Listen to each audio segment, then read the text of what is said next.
그들이 말하기를 너희는 예언하지 말라. 이것은 예언할 것이 아니거늘 욕하는 말을 그치지 아니한다 하는도다.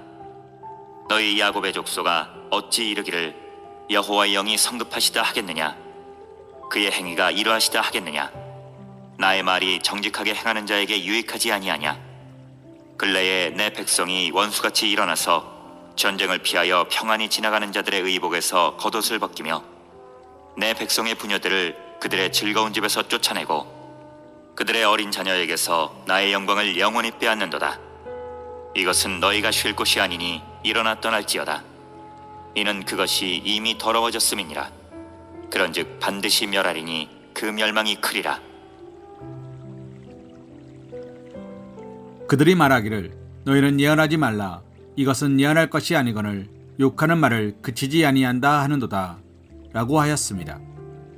여기서 그들은 미가와 같은 참 선지자들의 책망과 경고의 직접적인 대상이 된 이스라엘의 부한자들과 권세자들일 수도 있고 그들이 듣기 좋아하는 말만을 내뱉는 거짓 선지자들일 수도 있습니다. 그러나 그들이 누구이든 참 선지자들의 예언, 곧 하나님의 말씀을 배척한 것만은 분명합니다. 그들이 이처럼 하나님의 말씀을 배척한 이유는 미가가 하나님의 말씀으로 예언한 말씀이 듣기에 좋은 말이 아니라 정반대로 자기들의 죄를 지적하고 그로 말미암을 재앙과 심판을 선언하는 듣기에 거북한 것이었기 때문입니다. 그렇습니다. 하나님의 말씀은 이스라엘의 죄악을 책망하고 심판을 경고하는 것이었습니다. 누가 이러한 말씀을 듣는 것을 좋아하겠습니까? 아무리 자기가 악을 행하고 있다는 사실을 알고 있는 자라도 책망과 경고를 듣는 것은 좋아하지 않습니다. 사람들은 대부분 선의의 책망과 경고라도 욕으로 듣습니다. 그리하여 책망과 경고를 하는 사람에 대해서는 적대적인 태도를 취하는 것이 보편적 현상입니다. 미가 당시 이스라엘 사람들도 하나님의 이름으로 자기들을 책망하며 심판을 경고하는 참 선지자의 메시지를 자기들에 대한 험담 정도로 치부하였습니다. 그래서 그들을 향해 예언하지 말라고 하며 그들에 대하여 적대적인 태도를 취하였습니다. 이러한 이들의 협박은 미가만 받았던 것이 아니었습니다. 가깝게는 동시대에 활동한 아모스와 이사야도 겪었던 일입니다. 이는 참으로 안타깝고도 슬픈 일이라고 아니할 수 없는 일입니다. 왜냐하면 그들은 지금 축복 중에 축복을 걷어차고 있기 때문입니다.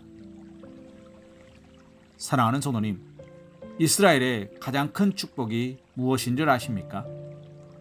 그것은 그들이 하나님의 말씀을 받은 백성이 되었다는 점입니다. 이와 관련하여 바울 사도는 여러 민족들 중에 선민인 유대인이 더 나은 첫 번째 이유를 그들이 하나님의 말씀을 맡은 자들이기 때문이라고 기록하고 있습니다. 그렇습니다. 이스라엘에게 가장 큰 축복은 하나님의 말씀을 받은 것입니다.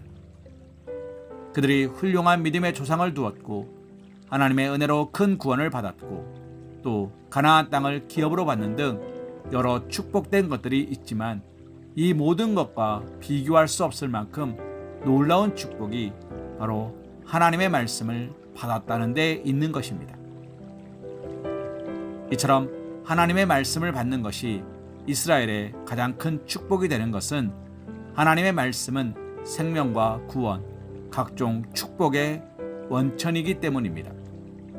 그런데 지금 이스라엘 백성들은 선지자들의 메시지가 자기들의 귀를 거스르는 말이라고 해서 그것을 욕으로 여기며 예언하지 말라고 함으로써 그들에게 주어진 가장 큰 축복을 걷어차고 있는 것입니다. 그러니 이 얼마나 슬프고 안타까운 일입니까? 그들은 하나님의 말씀을 듣지 못하게 되는 날이 이르러서야 하나님의 말씀을 듣는 것이 얼마나 큰 축복인지를 깨닫게 될 것입니다. 사랑하는 성도님, 오늘 우리는 하나님의 말씀의 홍수 속에 살아가고 있다고 해도 과언이 아닌 환경 가운데 살고 있습니다. 우리는 원하기만 하면 언제든 어디서든 하나님의 말씀을 들을 수 있습니다. 이 땅의 수많은 교회에서 주일마다, 수요일마다, 새벽마다 하나님의 말씀이 선포되고 있습니다. 또 TV나 라디오, 인터넷을 통해서도 하나님의 말씀을 원하기만 하면 언제든 들을 수 있습니다. 그래서인지 성도들 가운데 하나님의 말씀을 귀하게 여기지 않는 경향이 생겨나고 있습니다. 또한 하나님의 말씀을 듣는다 해도 자기의 귀에 편한 말만 들으려 합니다. 이는 우리에게 주어진 최고의 축복을 스스로 걷어차는 어리석은 일이 될 것입니다. 우리는 모든 하나님의 말씀을 귀하게 여기며 사모하고 그것을 우리의 마음에 간직할 수 있어야 합니다. 진정 하나님의 말씀을 듣는 것이 얼마나 큰 축복인지 잊지 마시며 그 말씀이 귀에 좋건 싫건 그 이면에 담긴 하나님의 은혜와 사랑, 의로운 뜻을 헤아려 사모하는 마음으로 말씀의 귀를 기울이시기 바랍니다. 시편 119편 127절 말씀으로 오늘의 말씀 묵상을 이어갑니다. 그러므로 내가 주의 계명들을 금 곧 순금보다 더 사랑하나이다. 아멘.